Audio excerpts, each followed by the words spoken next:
The last 6 commandments of the 10 commandments define a social order. For example, honor your father and mother so that you may live long in the land the Lord your God is giving you. How are these commandments related to each other? Can you just give a concise version of how the relation of these commandments are and how does it play in the family, Pastor? The order defined in the last 6 commandments reflect God's created purpose. It begins with the structure of the family as it is a foundation for an orderly community or a society. In other words, we are going to see family is God's plan, and family is a center for the community or the society. And therefore, the command of honoring the parents actually begins this concept for the social order, for the community. And so, honoring parents is to submit to their authority and guidance, to be molded in the fear of God, because the children needed to be molded in the fear of God, and therefore, the children have to submit to the parents. That's the meaning of honoring the parents. That is, submitting to the authority of the parents' guidance when they bring you up in the fear of God. A strong and well-bred family is the foundation for an orderly and peaceful society. A child who is brought up, an individual, when he goes into the community, is bringing up in the family, is going to reflect in his relationship in the community. And therefore, an orderly bringing up in the fear of God, a good a person who has been brought up in the family will also reflect that in the social relationship. So that's what we mean here by pointing out a well-bred family is a foundation for an orderly and peaceful society. The prohibitory commands that follow this honoring of the parents are given to sensitize the disorderly condition in a community. The murder, stealing, adultery, false witness, covetousness, all these disturb the peaceful coexistence of the community. Because now let's look at the community of God, people of God. Because the commandments here is given for the people of God. Because the first step is you have to accept God as your God. And therefore, the life that you are going to live, ordered by that relationship. And therefore now a community that is set up by God, or a neighbor, or the people of God, the whole community has to be an orderly community to be a people of God. Because if you look at Deuteronomy chapter 4, this is where God said, the people or the nations around you will look at your lifestyle and say, what a wise people you are. Because you live differently, you follow the commandments of God, and that lifestyle is not the same as the lifestyle of the people outside. And therefore, when the people from other nations or other communities look at you as a people of God and your lifestyle, they will say, what a wise people you are. And therefore, now where does this begin? That's a question. It begins from the family. And therefore, what we call the negative commands, the prohibitory commands, do not commit adultery, or do not steal, do not covet, all these are a reflection of a disorderly community.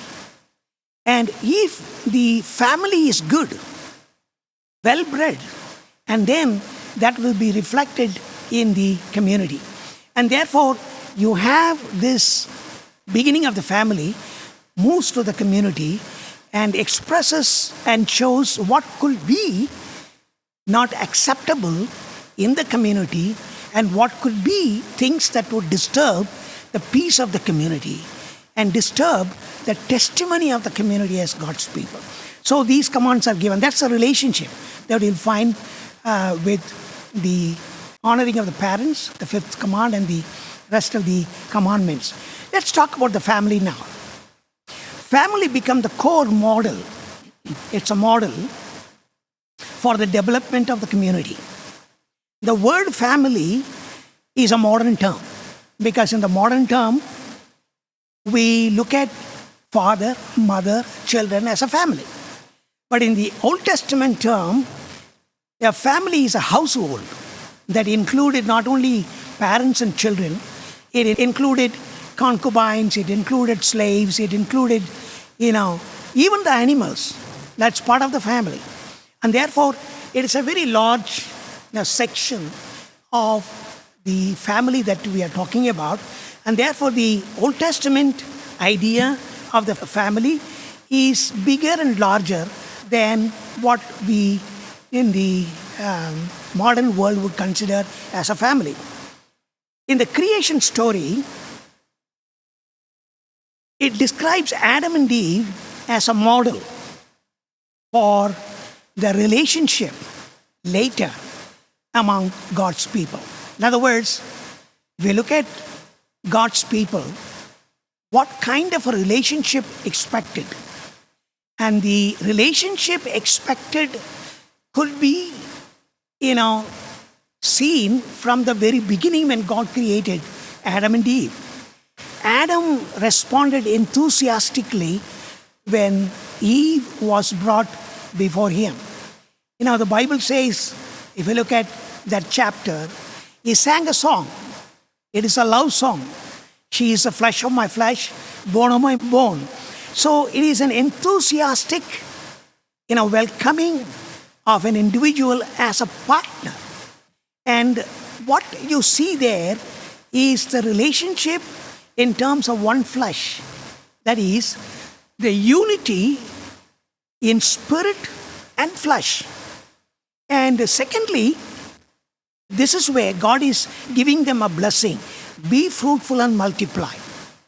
It is not only their oneness in the spirit, but also the physical relationship is a purpose through which they will bring about a generation.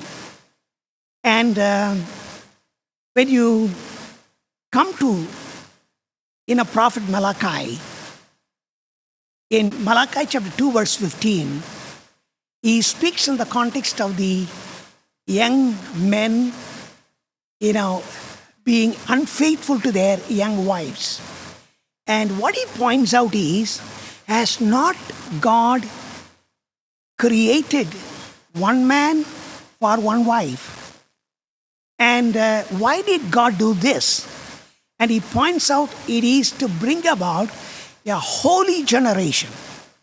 The purpose of God in creating man and the woman is to see that unity and see that a generation comes out of them, a morally, spiritually perfect generation, which we call as the holy generation, like Malachi. And therefore, what we see because of sin is this relationship had been affected. And therefore, now God is bringing back that relationship in the family. So let me go back to that judgment God gave to the woman. You remember that in verse 15 of Genesis 3, it was by the child that God was going to bring about salvation. And therefore, next the woman is spoken in relation to bearing children. Negatively, the pain was there. Positively, she will have that hope every time a child is born. And the second part of that judgment, where it says, the desire of the woman shall be to rule over you, but God has given that to the man. So sometimes the word is desire, the woman's desire. If you want, you can look at that verse and read that verse. That will be better. In chapter 3, verse 16, the last part. It reads, "To the woman he said, I will greatly increase your pains in childbearing. With pain you will give birth to children. Your desire will be for your husband, and he will rule over you." So that becomes the temporary model God gave for a community relationship, because now the relationship and the peace had been lost. The shalom has been lost. But God, through that order in the family, going to bring back that relationship. But then that I would again look at it in the next question possibly. But right now what we are looking at is the family becomes a model. Adam and Eve becomes a model of the family where there is a shalom, and the purpose of the family is to bring about the holy generation. So now when you look at the Sermon on the Mount, how do we connect this, the relationship? When you look at the Sermon on the Mount, it's basically a reflection of God's law of morality and behavior. Jesus was making the meaning of God's law clear, as a Pharisaic tradition had distorted the spirit of the law God gave. Like one of the viewers asked this question about I tell you statements. If you go to Matthew chapter 5, you have this lot of I tell you. This is what you may have read in the law. Do not commit adultery. But I tell you, even if you look at a woman with lustful eyes, you have committed adultery. Is Jesus changing the law? The answer is no. What Jesus is doing is giving the right interpretation as God meant when God gave this law. The Pharisaic tradition, by the time Jesus came, they had distorted the law that God had given in many ways.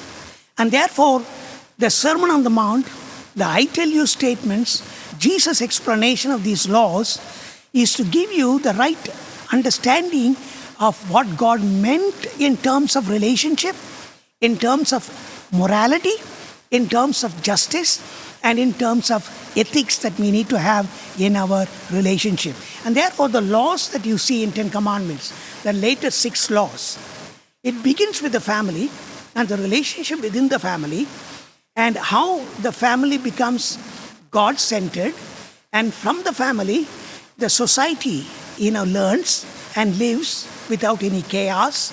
And then, this is where, the possible disruptions can come by adultery, by, other prohibitory commands that will disturb this peace, where, God is pointing out how we can protect ourselves. And so these commands that Jesus is talking about, it tells you the spirit of those commands. The murder, do not commit murder. That's what the law says. Jesus said, even if you're angry. What is Jesus? He meant, everything originates from your heart. In, I think, Matthew 19, when Jesus was talking about divorce, Jesus said, it is because of the hardness of your heart, Moses gave you this law of divorce. What do you mean by the hardness of heart? He meant, the sinful nature of your heart, the tendency to commit sin.